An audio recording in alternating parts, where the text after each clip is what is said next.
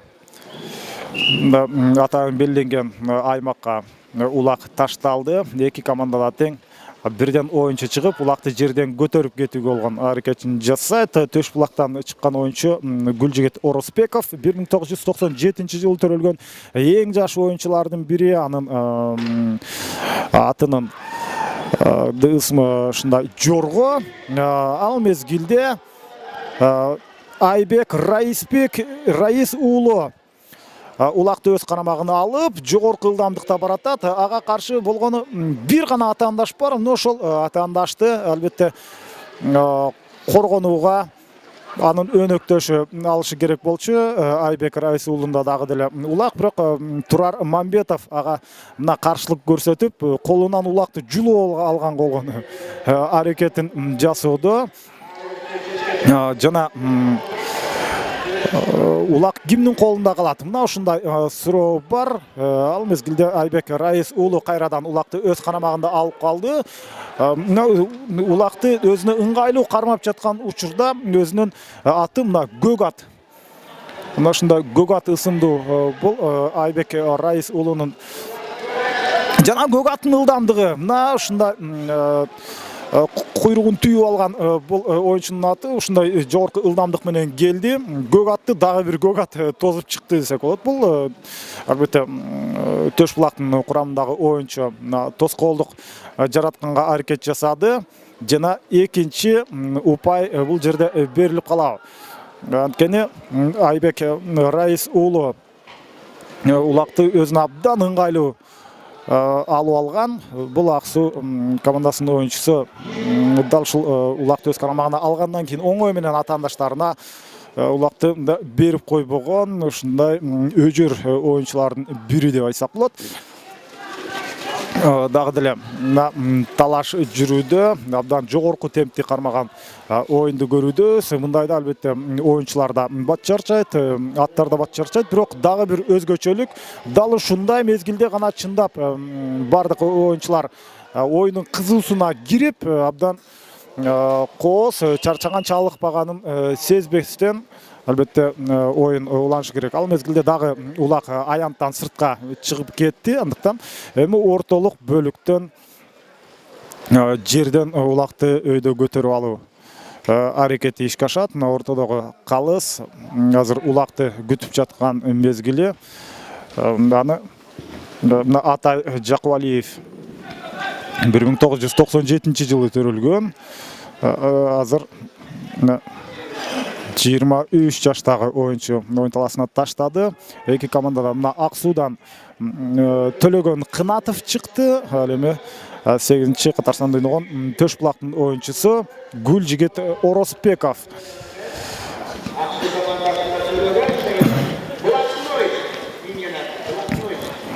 Төлөгөн Кынатовдун минген аты Блатной. Ошундай өзгөчө анчалык көкбөрүдө мындай жолуго бербеген сейрек кездешкен аттардын бири. Азыр дал ушул Блатной ат атаандашын жакын жолотпой Гүлжигит Оросбековду таптакыр улакка жолотпой өзү Төлөгөн Кынатов улакты көтөрүп кеткенге аракет жасайт. Төлөгөн Кынатов ыңгайлуу учурду ээлей албай атат. Азыр улакты кармады, бирок ыңгайсыз жеринен кармап алды. Ага карабастан өйдө көтөрүп кеткенге мүмкүнчүлүк боло жок. Мындай бутунан улакты кармабагандан кийин ушундай жүнүнөн кармап көтөрүп кетүү бир топ оорго турат.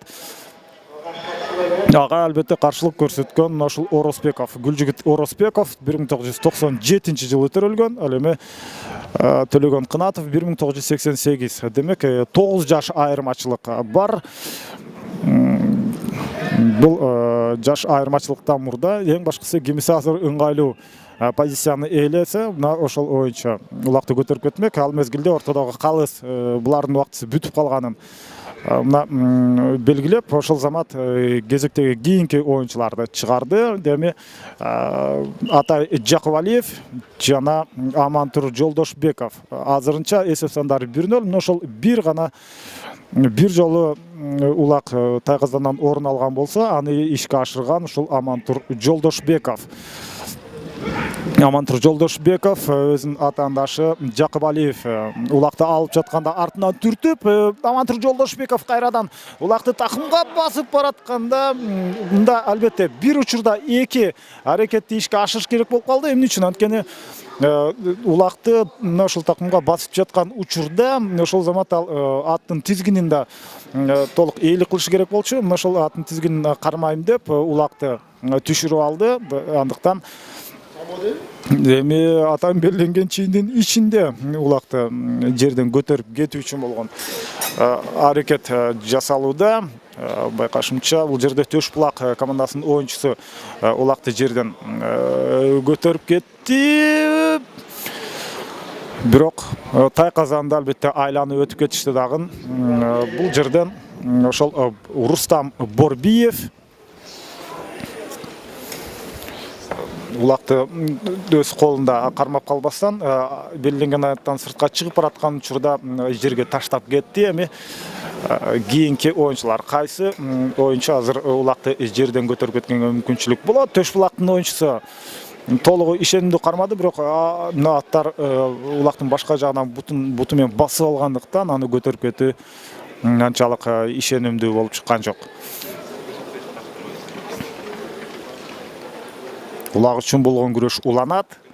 Эсиңиздерге салып өтөбүз, бул команда мына ушул А секторундагы командалар, Төшбулак жана Аксуу оюнчулары, Аксуу командасынын оюнчулары. Бул командадан кимиси утса, чейрек финалда Бөрүлү командасына каршы ойнойт. Ал эми кимиси утулса, аларды Көкжал командасы күтүп алмакчы. Көкжал менен Бөрүлүнүн ортосунда аябагандай айыгышкан күрөш жүрдү. Негизги убакытта жеңүүчү аныкталган жок. Кошумча убакытта да жеңүүчү аныкталган жок. Андан кийин мына ушундай буллет ишке ашып, анда 2-1 эсебинде Бөрүлү командасы жолдуу болуп чыккан. Дал ошол татыктуу эки атаандаштын бирөөсү албетте бүгүн бул эки команданын жеңүүчүсүн ошол Бөрүлү командасы ээлеп турат. Ал мезгилде эсеп саны албетте 1-0 бойдон калууда. Эми ушул Аксуу командасынын тайказанынын жанындагы мына тегерек аймакка улак ташталды. Аксуудан Айбек Раис уулу, ал эми Төшбулактан Рустам Борбиев. Рустам Борбиев 1980-жылы төрөлгөн. Бул оюнчу өз командасындагы эң тажрыйбалуу жана жашы улуу оюнчу болуп эсептелет. Андыктан Рустам Борбиев өзүнүн тажрыйбасын дал ушул жерден көрсөтүшү керек. Анткени анын атаандашы Айбек Раис уулу болсо 1995-жылы төрөлгөн, өзүнүн атаандашына караганда 15 жашка кичүү. Ушундай чоң айырмачылык, күч атасын тааныбайт деген дагы ушул деп айтсак болот. Айбек Раис уулу улакты жерден көтөрүп кеткенге аракет жасады. Анын көк аты мына канчалык атаандашынын атын сүрүп чыгаруу менен улакты алып калганга аракетин жасаган. Азыр Айбек Раис уулу эңкейип улакты алайын деген учурда ошол замат Рустам Борбиев аны андан ары сүрүп, ыңгайлуу учурду түзүп бербей, дал ушундай аракетин көрсөтө берет. Чебер оюнчулар булар. Ал мезгилде Раис уулу улакты дагы бир жолу жерден көтөрүп кеткенге аракетин жасады. Ал мезгилде Рустам Борбиев дагы бир эңкейип көрдү, бирок анын колу улакка жете берген жок. капталып калысы бул оюнчуларды мына жакшылап сары эсеп салып карап турган мезгилинде Айбек Раис уулу улакты жерден көтөрүп кетиши керек болчу.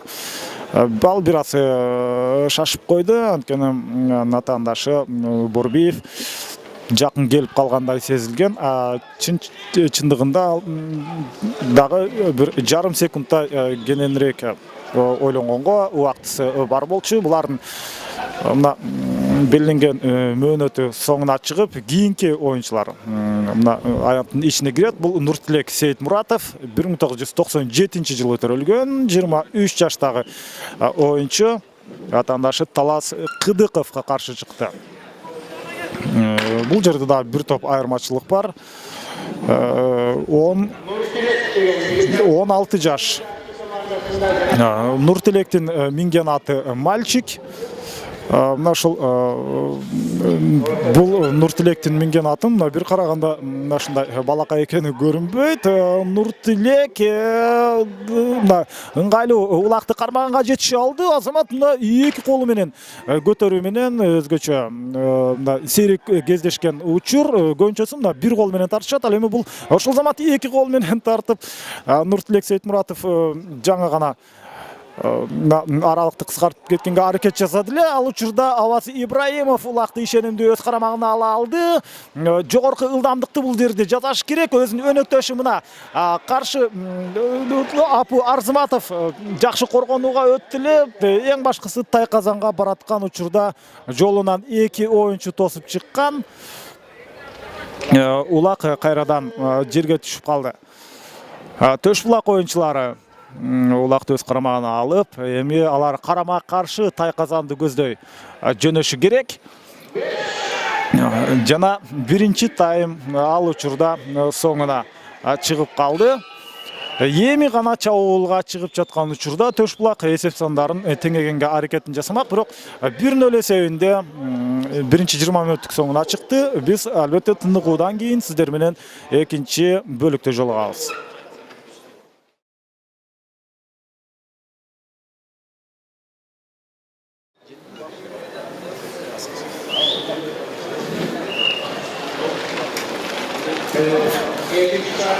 Мына экинчи 20 мүнөттүк башталды. Ал учурда мына биринчи таймдын жыйынтыгы боюнча 1-0 эсебинде Аксуу командасы алды да, жалгыз мына улакты Тайказанга таштаган бул Амантур Жолдошбеков. Бирок Амантур Жолдошбеков негизинен ал өзү жалгыз таштаган жок, ага өзүнүн атаандашы жардам берип койгон болчу. Автогол сыяктуу ал жерде көрүнүш орун алган. Ал эми экинчи 20 мүнөттүк башталган учурда дал ушул Төш булак командасынын оюнчусу бул Расул Ажыгараев улакты жерден көтөрүп кеткенге мүмкүнчүлүк алган, бирок андан аркы кыймыл аракети ийгиликтүү болуп чыккан жок. Ал мезгилде Аксуу командасынан Амантур Жолдошбеков өзүнүн абдан активдүүлүгүн көрсөтүүдө. Аны менен бирге Аваз Ибраимовду айтсак болот. Ал баш кийимди кийген эмес. Улактын чыныгы кызуусуна кирген учурда дал ушундай баш кийим кийбей улак тарткан учурлар албетте мурда абдан көп кездешкен. Ал мезгилде дагы деле жердеги улак өйдө көтөрүлбөй жаткан учуру албетте белгилүү убакыт мөөнөт берилет. Мына ошол аралыкта улак жерден көтөрүлбөй кетсе, Азамат азыр Төш булактын оюнчусу Гүлжигит Оросбеков жерден улакты мына сүйрөп бир топ аралыкка чейин алып барганга мүмкүнчүлүк алды, бирок андан аркы ийгилиги аракети ийгиликтүү болуп чыккан жок. Эмне үчүн? Анткени дал улактын ыңгайлуу жеринен кармаганга мүмкүнчүлүк ала албай алган. Жерден улак көтөрүлдү. Эми булар Тайказан алмашкандан кийин бул рет албетте Төш булак командасы дал ушул сол тараптагы ылдыйкы мараны көздөй чабуул жасашы керек. Ал мезгилде Расул Ажыгараев жана ал өзүнүн атаандашы мына Аксуу командасынын оюнчусу менен улакты тартышып, Апу Арзыматов аны өз карамагына ала алды. Апы Арзыматов та улак жүрөт, ал бутуна жакшылап ыңгайлуу кылып улакты кысып алгандан кийин бир сейре айланып атаандаштар менен кошо өзүнүн өнөктөштөрүн да жазгырып кетти. Азамат мына чыныгы оюнчуларды артта калтыра турган бул Апы Азаматовдун Фунтик деген аты жөн жерден келип чыккан эмес экен. Мына ушул мунун атынын ушунчалык багытын өзгөртө алганы менен айтсак болот. Апы Арзыматов азыр чабуулга чыкты. Анын мына керемет ылдамдык менен мараны көздөй барып, азыр тайгазанга улакты таштай турган мүмкүнчүлүктү гана жоготуп алды. Анткени анын артынан Төш булактын оюнчулары коргонууга, тайгазанды сактоо үчүн келишкен. Ал бир айланып өткөнү менен Төш булак командасынын тайгазаны жакта ушул улак үчүн болгон күрөш орун алууда. Булар албетте азыр аянттан сыртка чыгып кетиши мүмкүн эмес, анткени аттардын башы бардыгы аянттын ичин карай көздөй орун алып турган мезгили. Дагы деле улак тартыш уланууда. 12-чи катар санда ойногон бул Төлөгөн Кынатов блатной ысымдуу аты менен Төш булактын бир оюнчусу улакка кенедей жармашып, аны кое бербей жаткан мезгилинде албетте топтон суурулуп чыкканга аракет жасашы керек. Анткени карама-каршы аралыкка карама-каршы тайгазанды көздөй чабуул уланат. Бул жерде азыр улак дагы деле болсо Төлөгөн Кынатов да, ал өзүнүн өнөктөшү Дамир Раимбаев абдан жакшы коштоп келди. Ага карабастан Төш булак оюнчулары таптакыр тайгазанга жакын барганга мүмкүнчүлүк түзүп бербей жаткан учуру. Жана бул жерден эсеп саны 2 эсеге жетет беле? Жок, андай болгон жок.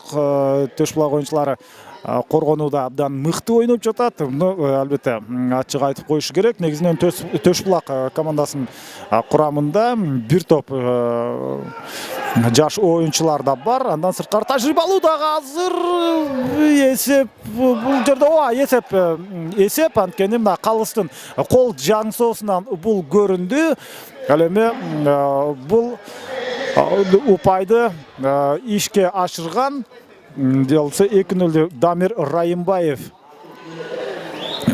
Раимбаев мына азыр керемет ылдамдыгы менен ошентип оюн талаасын таштап кетти. Алмашуу орун алды. Эсеп сандары 2-0 Ак Суу командасы. Агештер бул Бакыт Жунушалиев. Ошентип Бакыт Жунушалиев бул жерде эсепти 2-0 жеткирди. Азыр фальстарт бул жерде орун алган. Албетте калыстын уруксаты менен гана улакты көздөй ушундай утурлап келсе болот. 2 оюнчу аракет кылды. Бир оюнчу, ал эми экинчиси Ак Суудун оюнчусу Айбек Раис уулу улакка колу тийгени менен андан ары албетте улакты өз карамагында алып атка бөктөрүп кеткенге мүмкүнчүлүк алган жок. Жердеги улакты көтөрүп кетүү бул команда үчүн, эки команда үчүн тең бир топ кыйынга турат. Анткени канчалык сен мыкты болгонуң менен албетте атаандашың тоскоолдук кылып жаткан учурда аны ишке ашыруу абдан кыйын. Бирок буга чейинки оюнда биз албетте көрө алдык. Мына ушул Сары Өзөн менен Илбирс командалары ойногондо мынчалык улак жерде көп жаткан жок. Көбүнчөсү ат үстүндө улакты мына талашуу, тартышуу орун алган. Канчалык атаандаштар бири-бирине татыктуу болгон учурда улак ушундай жерде көбүрөөк туруп калат. Азыр Ак Суудун оюнчулары Дүйшөн Сейтмуратов жана Амантур Жолдошбековдор улакты жерден көтөрүп өз карамагында алып калганга жетише алды. Бирок аны менен албетте Төш булак оюнчулары макул эмес. Ошондуктан ошол замат алар каршылык көрсөтүп азыр каптал чийиндин жанында. улақты албетте катталып чейинен бул жерде улак чыгып кетти деп эсептелет дагы. Эми ортолук бөлүктөн улакты албетте көтөрүп кетүү орун алат. Ак Суу курамасынан Нуртилек Сейитмуратов чыкты. Анын атандашы мына Төшбулак. Мында экинчи катарсанда ойноп аткан Атай Жакыбалиев. Атай Жакыбалиев бул 1997-жылы төрөлгөн жаш оюнчулардын бири. Эми Нуртилек мальчик аттуу аты менен бул дагы 1997 экөө тең бирдей тең жаш курактагы оюнчулар. Кимисинин тажрыйбасы көбүрөөк экени мына ушул жерден билиниши керек. Дерлик деңгээли бирдей болсо, анда албетте мындай жерден улакты көтөрүп кетүүгө дээрлик мүмкүнчүлүк болбойт. Нуртилек Сейитмуратов ыңгайлуу позицияны өзүнө ээлеп алды. Бирок өтө ыңгайлуу эмес. Эмне үчүн? Анткени улакты көтөрүүгө мүмкүнчүлүк болбой жатат. Убакыт уламдан уламына артка жылууда. Эң акыркы аракеттердин бири Нуртилек Азамат Сейитмуратов ошентип улакты жерден алган менен ошол замат Атай Жакыбалиев ага улакка жармашты жана Атай Жакыбалиев аны өз карамагына алып алды. Демек, ал чабуулга мына ылдыйкы мараны көздөй чабуулга чыгышы керек. Бул жок, Расул Ажыгараев улак менен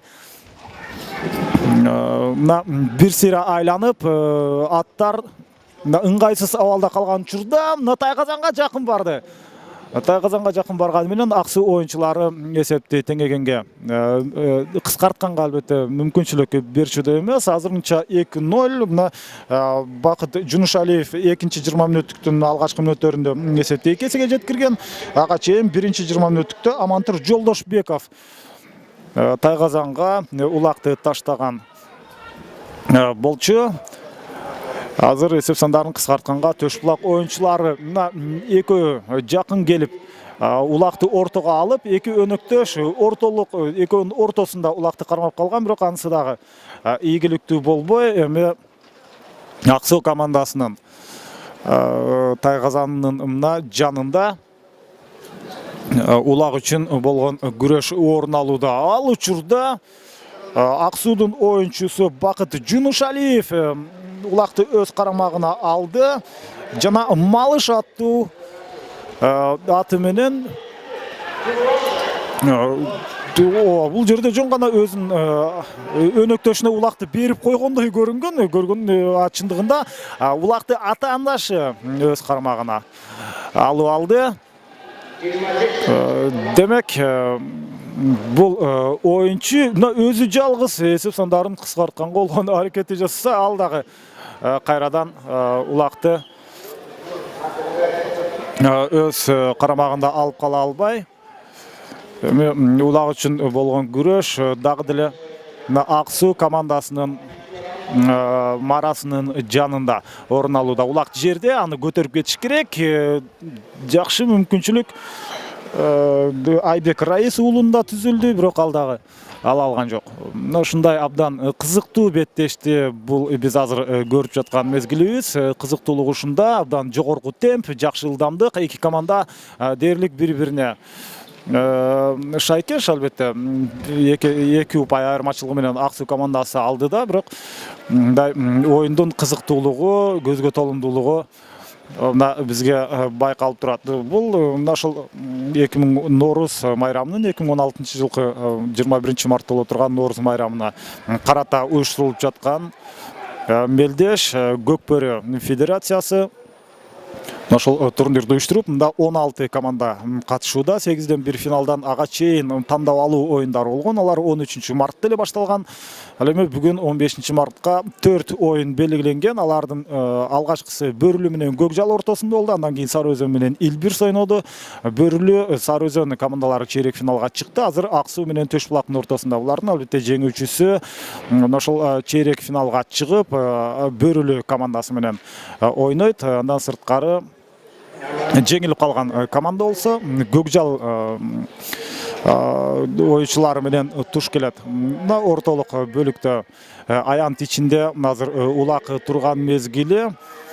Ошол учурда бул жерде ким кайрыле мына Айбек Раис уулу улакты жерден көтөрүп кетти. Бул көк ат аттуу аты менен ул мезгилде ушул Айбек Раис уулу көк аттан жерге кулап түшүп, кайрадан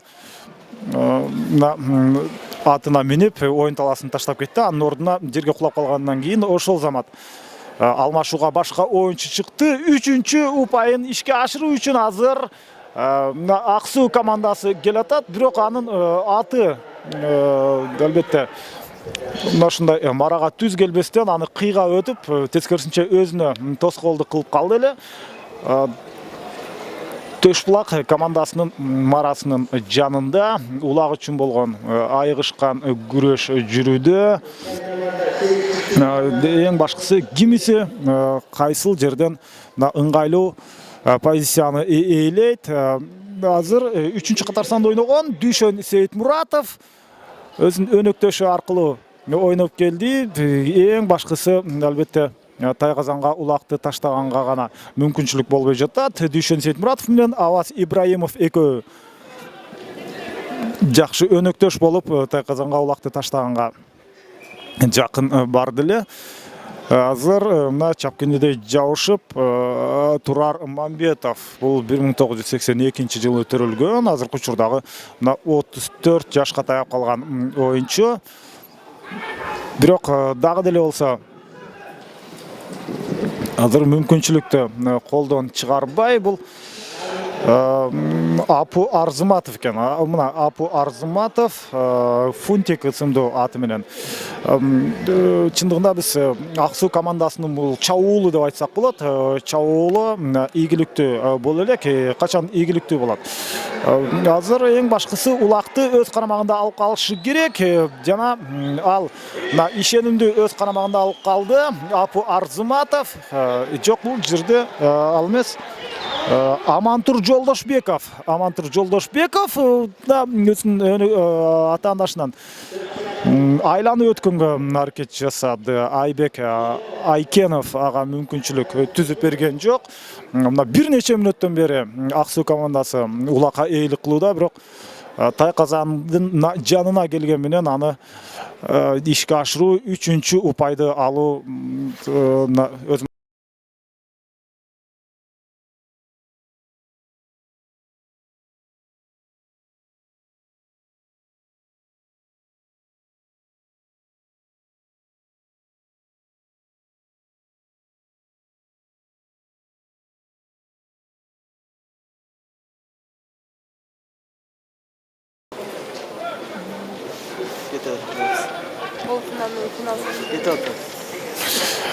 мына эми Төшбулак командасынын Тайказанын жанындагы мына тегерек аймактан дал ушул жерден эки команданын бирден оюнчусу азыр улак үчүн күрөшөт. Мына алар азыр Ак суу командасынан Нуртилек Сейитмуратов, Мальчик аттуу ысымдуу аты менен ортодогу калыс аянттын ичине кирип, уруксат бергенден кийин гана кайра сыртка чыгып кетти. Ал мезгилде Айбек Айкенов жана Нуртилек Сейитмуратов экөөнүн кимиси ийгиликтүү болуп чыгат. Албетте экөө тең ийгиликтүү болбой калышы мүмкүн. Анткени калыстын берилген убактысы бул жерде чектелүү. Ал мезгилде мына Айбек Айкенов жөн гана турбастан атаандаштын атына камчы чаап, аны бир аз 1-2 кадам астына басканга мүмкүнчүлүк түзүп берди. Кандай коосу көрүнүш бул жерде орун алды. Нуртилек Сейитмуратовдун аты ушундай улакты буту менен акырын басып туруп, андан кийин өзүнүн ээси бул жерден улакты кармаган учурда кайрадан колун кое берген. Нуртилек Сейитмуратов улакты өз карамагына ала алды. Эң башкысы атаандашына Айкеновго улакты тартышып атканда берип коюшу керек болчу. Анткени анын эмге келе, аны менен албетте Айкенов макул болгон жок. Азыр ал мына ушундай бутун ашырып улактын үстүнөн азыр экөө кимиси тартып кетерине азырынча так божомол айтуу кыйын. Жана Нуртилек Сейтмуратов улакты өз карамагында алып калды. Тайказанга жакындоо бир тойле кыйынчылыкка турчуду. Анткени анын жолу толугу менен жабык. Нуртилек Сейтмуратов бул 1997 жылы төрөлгөн оюнчу. Жаш оюнчулардын катарына кирет албетте. Эң жаш оюнчулардын катарына кирет деп айтсак да болот. Бул жерде экөө жүрөт. Ошол Нуртилек Сейтмуратов жана Апу Арзыматов. Бул экөө аябай көп чабуулга аракет кылды Тайказанга таштаганга, бирок улакты Тайказанга таштаганга, бирок анысы ишке ашпай жаткан мезгили. Апу Арзыматов атын абдан катуу ылдамдык менен келип топту жарып кеткенден кийин кайрадан чабуулга чыкканга Нуртилек Сейтмуратов ишке ашыра алган жок. Азыр Аксуу командасынын оюнчусу алмашууга келип көк ат менен чыккан бул оюнчу ушунчалык күчтүү аракетин жасашы керек. Бутунан улакты көтөрүп чыкканга Аваз Ибраимовда мүмкүнчүлүк болбой калды. Азыр бир сыра айланып келип эки оюнчуну жазгырып өтүш керек бул жерде. Ага мүмкүнчүлүк болду. Жана алдыда болгону бир гана коргоочу бар. Аны кантип айланып өтсө болот? Айланып өткөнгө мүмкүнчүлүк бар. Бирок Тайказанга таштаганга жана Азамат Апу Арзыматов Тайказанга таштап жаткан учурда кайрадан ана ушул аянттын Тайказандын кырынан кайрадан сыртка улакты чыгарып салышты. Бул жерде экинчи бөлүк орун алууда. Эсеп сандары 2-0.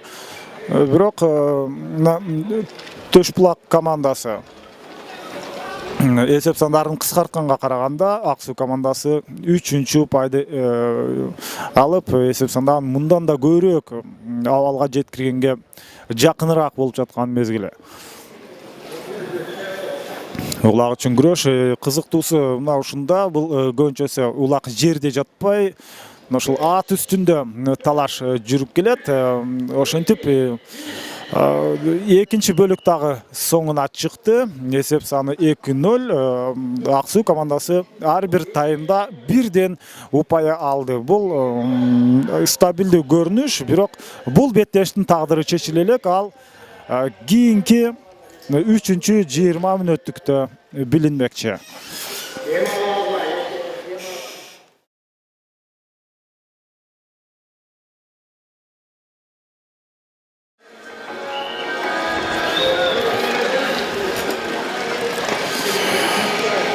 Мына Аксуу жана Төшбулак командаларынын ортосундагы 3-чү бөлүк башталды. Эсеп сандары 2-0. Биринчисинде Амантур Жолдошбеков аракети менен эсеп ачылган биринчи бөлүктө. Экинчи 20 мүнөттүктө болсо Бакыт Жунушалиев экинчи голду киргизген. Мына бул сары кийимчендер Аксуу командасы, ал эми көк кийимчендер булар Төшбулак. Дагы бир жолу жалпы оюнчулардын аты жөнүн айтып өтөлү. Бул Аваз Ибраимов биринчи катар саны менен, булардын аттары менен, минген аты менен кош айтсак, мына Аваз Ибраимов күрөң, Дамир Райымбаев Америка, Дүйшөн Сейтмуратов Айкош, Нуртилек Сейтмуратов Мальчик, Адыл Сейтмуратов Шамал, Бакыт Жунушалиев Малыш, Апу Арзыматов Фунтик, Калыбек Канапбеков Тамчы, Бекболот Кубанычбеков Тараккан, Айбек Раис уулу Гөгат, Амантур Жолдошбеков Ботогөз жана Төлөгөн Кынатов Блатной. Мына ушундай көрүнүш менен азыр бул Аксуу командасынын өкүлдөрү, булардын командасынын жетекчиси Искендер Кадыркулов, ал эми Жанат Осмонкулов болсо машыктыруучу. Төшбулак командасына келе турган болсок, булардын биринчи катар саны менен Турар Мамбетов, анан Рашид Кутманкулов экинчи, Талас Кыдыков үчүнчү. Ал мезгилде Аксуу командасынын оюнчулары чабуулга чыкты. Дүйшөн Сейтмуратов өзүнүн аракетинде Америка аттуу ысымы бар. Ушундай өзгөчө ысымдын ээси болгон атты минип жүргөн бул Дүйшөн Сейтмуратов чабуулга чыгып көрдү. Анысы албетте ийгиликтүү болгон жок. Кайрадан азыр аянтта турган мезгили биз курамда андан ары тааныштырып баштасак, Талас Кыдыков бул Төш булактын көк кийимчендеринин курамы. Талас Кыдыков 3-чү катар сан менен, 4-чү Рустам Борбиев, 5-чү Улан Шаршембек уулу, 6-чы Эльзар Шамканов, 7-чи Жээнбек Дондоев, Гүлжигит Оросбеков 8, Акназар Абдумуса уулу 9, Айбек Айкенов 10, Расул Ажыгараев 11 жана Атай Жакыбалиев 12. Команданын жетекчиси Азим Осмонов, Алтынбек Эсеналиев болсо Төш булактын машыктыруучусу. 3-чү бөлүк чечүүчү 20 мүнөттүк, анткени бул жерде чейрек финалга чыга турган оюнчу дал ушул азыркы учурда аныкталат. Ал мезгилде Ак Суу командасынын оюнчулары улакты өз карамагында алып, азыр өз командасын сүрөөнгө алуу менен Дүйшөн Сейтмуратов жана Амантур Жолдошбеков экөө ыңгайлуу бараткан, бирок эң акыркы учурда гана Төш булактын оюнчусу Расул Ажыгараев тоскоолдук жаратып, мындай мүмкүнчүлүктү албетте жокко чыгарып койду. Ошол замат Ак Суу командасынын курамында алмашуу. Ал мезгилде Ак Суу курама командасынын оюнчусу ишенимдүү улакты өз карамагында алып кала алды. Бул Аваз Ибраимов. Канчалык жакын келет болду экен, бул Тайгазанга жакын келгени менен коргоочуларды жазгырып өтүү бир топ кыйынга турат. Өзүңө ыңгайлуу кылып улакты көтөрүп келүү да кыйын. Андайда бир гана жолу бар, ошол такымга басуу менен бул жерде алып келесиң. Эми ал учурда ошол абалдан чыгуу албетте оорго турат. Бир топтон бир негизинен бул футбол тили менен айтканда топко кайсы команда көбүрөөк ээлик кылат десе, улак менен көбүрөөк жүргөн Ак Суу командасы болууда. Эми бирок жыйынтык албетте анчалык ишенимдүү эмес. 2-0 бул жакшы эле көрүнүш, бирок 20 мүнөт ичинде биз албетте Сары Өзөн менен ал өздөрүнүн атаандашы Илбир ойноп жаткан мезгилде 20 мүнөт ичинде 6 жолдан Тайгазанга улак өтүшүп жатты. Андыктан бул 2-0 эсеби албетте ишенимдүү алдыда бараткан учур болуп эсептелбейт. Азыр эми бул жерде улак аянттан сыртка чыгып кеткен. Андыктан эми ортолук бөлүктөн эки команданын оюнчусу жерден улакты алганга аракетин жасайт. Рустам Борбиев 4-чү. Жок, ал Рустам Борбиев аянттан сыртка чыгып кетти. Анын ордуна Расул Ажыгараев чыкты. Расул Ажыгараев менен Ак Суудан Айбек Раис уулу. Айбек Раис уулу мына көк аттын ээси. Ажыгараев болсо бул кашка ат, мына ушундай. Бирок бул жерде албетте бuyakta табыштамада заявкада ушундай кашка ат деп жазылган, бирок биз бул жерден кашка атты көрө алган жокпуз. Демек башка ат менен чыккан. Бирок Ак Суу командасынан Айбек Раис уулу улакты жерден бөктөрүп кеткенге көбүрөөк аракетин жасоодо. Бул Ак Суу командасы кайсыл райондон келген айта турган болсок, булар Чүй облусунун Москва районунун командасы. Ал эми Төш булак бул Сокулук. Негизинен менин жеке пикиримде бул жок, Сокулук районунда ушул Төш булак деген айыл бар. Дал ошол айылдан чыккан ошо негизин түзгөн оюнчулар болуш керек. Ошондуктан Төш булак деп аталган. Бул Сокулук командасынын Сокулуктан келген бул команда албетте азырынча 0 эсебинде артта. Москва районунун өкүлдөрү эми убакыт өткөн сайын алардын 2-0 эсеби ишенимдүү болуп баштайт. Анткени убакыт азыр Ак Суу командасына иштеп жаткан учуру. Эгерде чейрек финалга Ак Суу командасы уламдан улам жакындап бара жаткан учурда ага макул эмес болсо, Төш булак командасы алгач эсеп сандарын кыскартышы керек. Кыскартуу албетте жеңилге турбайт. Ак Суу командасынын оюнчулары улакты өз карамагында алып жүрүү жагынан абдан жакшы чебер экенин далилдеп өттү. Эми Ак Суудун Төш булактын дарбаза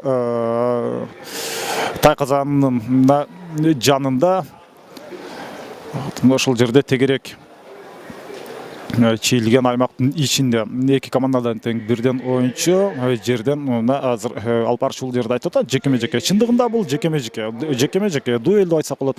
Бир топ андан айткан сөздөн негизинен бул нерсенин мааниси өзгөрбөйт.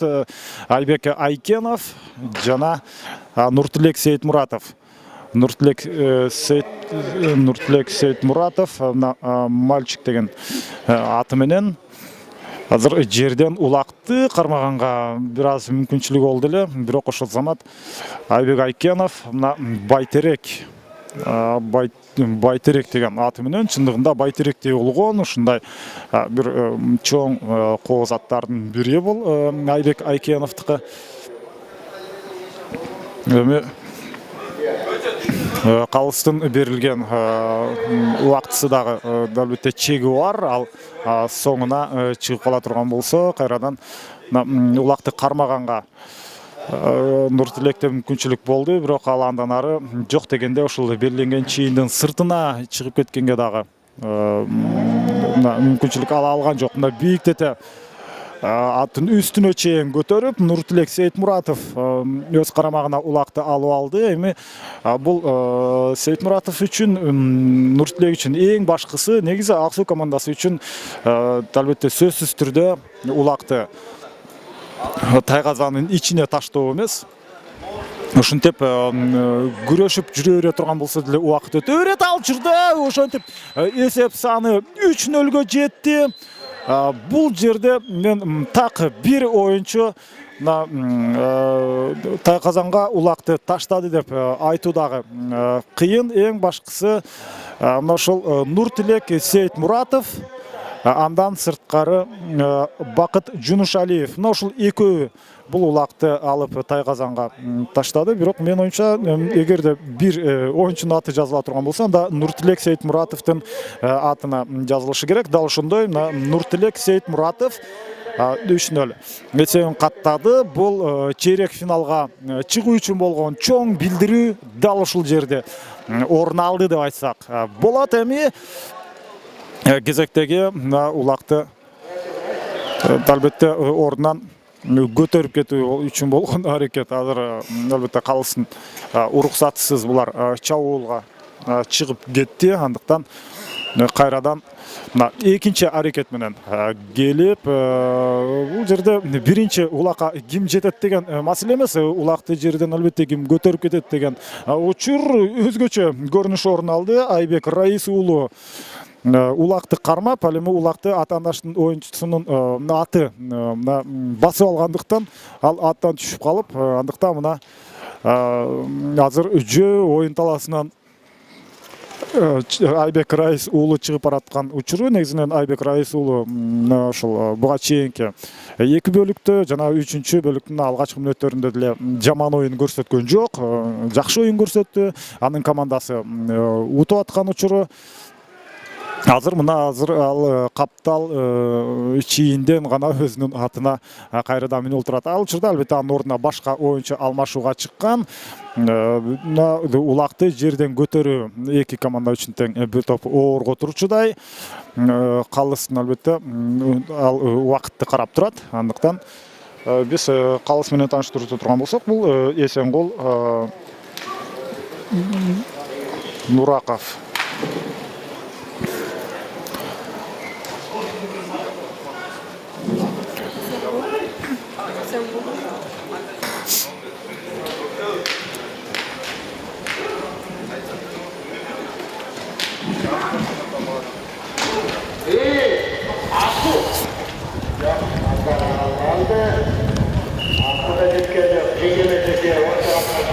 Эсенгул Нураков ал ортодо ошентип убакыт соңуна чыгып калганын айтып өттү. Бул албетте беттешин убактысы соңуна чыгып элек. Бул мына ушул жерде турганда, жерде көпкө чейин улак туруп калгандыктан эч ким көтөрө албай, ал соңуна чыгып калды. Эми мына ушул ортолук бөлүктөн эки командадан бирден оюнчу кайрадан улакты көтөрүп кетүүгө болгон аракетин жасайт. Мына Төш булактын оюнчулары бул 3-чү жана 1-чи катар сандагылар.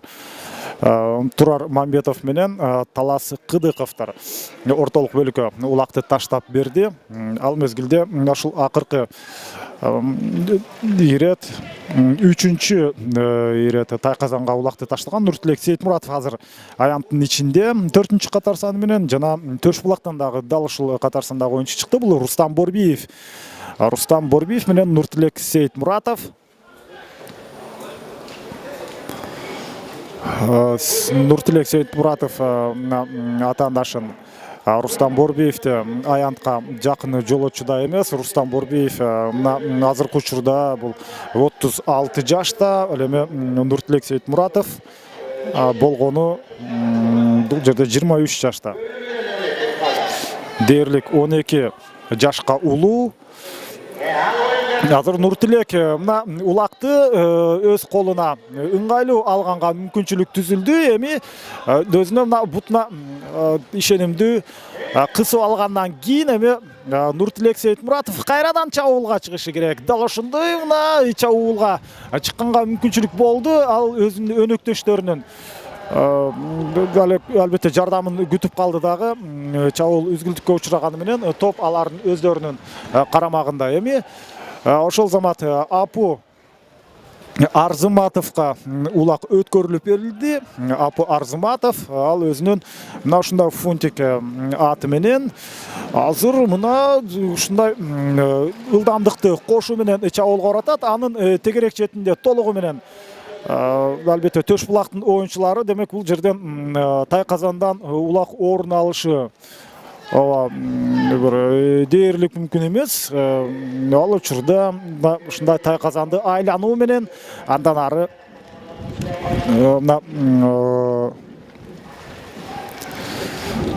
албетте 4-0 эсе оңой менен бул жерде каттала койбойт.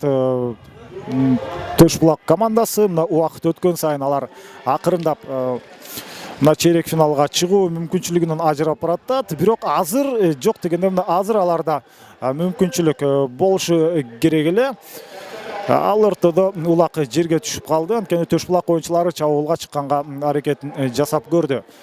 Мына улак жерден улакты алууда атаандаштын мына аты улакты буту менен басып алып мүмкүнчүлүк түзүп бербей койду. Мына ушундай акылдуу аттар деп айтсак болот. Негизинен атты өтө мактаган анча жакшы нерсе эмес, бирок чындыгында акылдуу аттар бул жерде атаандашка атаандаштын оюнчусу өзү эле эмес, аны менен кошо албетте алардын минген аттары да өзүнүн ээсине жардам берип жатканы мактоого арзый турган нерсе. Кезектеги чабуул бул албетте карама каршы Тайказанга баратат. Бул азыр Ак Суудун Тайказаны, Ак Суу таштай турган Тайказан бул жакта эмес, карама каршы тарапта. Андыктан ал бул жерде мына улакка жакшылап ээлик кылуу үчүн баратып, ат тизгинин бурганга жетишпей калган. Мына эми гана өзүнүн багытын ала алды. Бирок мындай кысымдан суурулуп чыгуу Дүйшөн Сейитмуратовго анчалык ыңгайлуу болгон жок. Кайрадан мына Дүйшөн Сейитмуратов бул айкуш ысымдуу аты менен эми Тайказанга жакындап баратат. Тайказанга жакын барганы менен эң негизгиси мен Дүйшөн Сейитмуратовдун азыркы кыймыл аракетини туура деп баалайт элем. Анткени аларга убакыттын өткөнү маанилүү. Алар сөзсүз түрдө мына эт бетинен кетип Тайказанга албетте мына ушул улакты ташташым керек деген нерсеге башы оорубайт. Алар мына ушундай атаандаштын Тайказаны болсо өзүнүн Тайказаны жака кайсыл жак болбосун ары бери жүрүп ушундай убакытты өткөрүү менен алек болушу керек. Негизи мындай логикалык жактан тактикалык жүрүш ушундай орун алышы керек. Менин оюмча муну албетте Ак Суу оюнчулары абдан жакшы түшүнөт. Алар кече бүгүн эле албетте көкбөрү ойноп жүргөн оюнчулар эмес. Булар чыныгы чеберлер. Ал мезгилде улак үчүн тартыш чыныгы орун алууда Айбек Раис уулу. Айбек Раис уулу жана өзүнүн атаандаш экөө улакты тартышып жаткан учурда улак экөөнө тең жетпей мына жерде калган болчу. Аны кайрадан Айбек Раис уулу бөктөрүп көтөрүп кеткенге кайрадан улак тартыш башталды. Мына экөө эки жактан бир улакты тартып келаткан мезгилде ой Азамат. Мына ушундай ортодон пайда боло калган бул Амантур Жолдошбеков Ботогөз аттуу. Мына Ботогөздүн чаап бараткан мезгили ал канча мына эки коргоочуну албетте жазгырып өтүү бир топ кыйынга турат. Андыктан ал жөн гана мына эч кимди жеткирбей ушундай ары бери чаап жүрөрсө ай Ботогөз жана Амантур Жолдошбеков бул 1991-жылы төрөлгөн оюнчу. Азыркы учурда 25 жашта, чыныгы күйлүү күчтүү ушундай улак чаба турган учуру. Мына эми карама каршы Тайказанды көздөй мына бара жаткан мезгил. Булар чындыгында мына ушул мен айткандай эле уламдан улам убакытты чоюу үчүн болгон аракет. Азыр мына эң акыркы учурда гана Амантур Жолдошбеков ошентип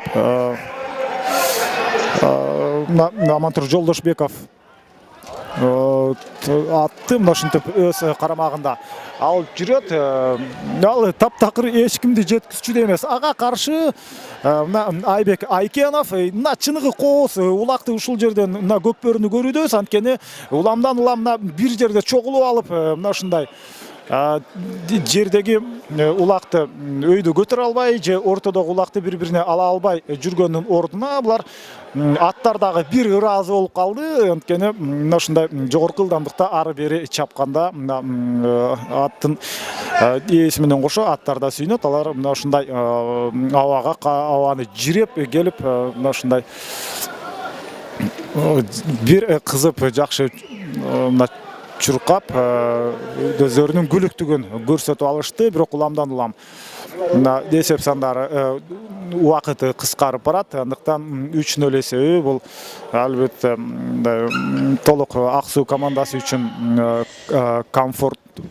комфорттуу ыңгайлуу учур. Эми саналуу гана секундалар калды бул беттеш бүтөрүнө. Андыктан азыр бул жерден албетте улакты өйдө көтөргөнгө деле эки команданын оюнчулары жетишпейт болушу керек. Андыктан биз ак суу командасын чейрек финалга чыгышы менен негизинен куттуктай берсек деле болот. Бирок албетте расмий чечимди күтөбүз. Качан калыс убакытты токтотот мына ошондо гана ал эсепти кайра артка иштеп баштады. Ал мезгилде жана албетте убакыт соңуна чыкты. Ошентип 3-0 эсебинде ак суу командасы жеңишке ээ болду. Нуртилек Сейитмуратов бир жолу Тайказанга улак таштады. Бакыт Жунушалиев таштады бул экинчи бөлүктө. Ал эми биринчи бөлүктө Амантур Жолдошбеков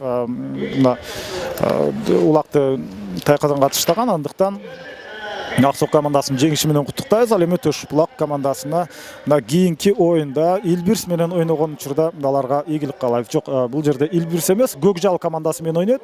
Ошол Көкжал командасы менен ойногон оюнда ийгилик каалайбыз.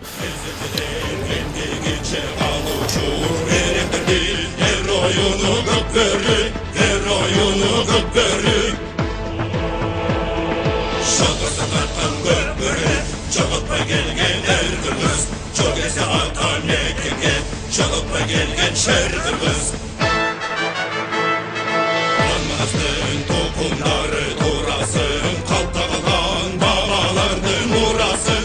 Kırmızlardan göbörünün gökdoğusun, kılımlarga ulansın, kılımlarga ulansın. Şalırsa tartan göbörü, çalıp gelgen erdimiz. Çok ese atan ekenge, çalıp gelgen şerdimiz. Şalırsa tartan göbörü, çalıp gelgen erdimiz.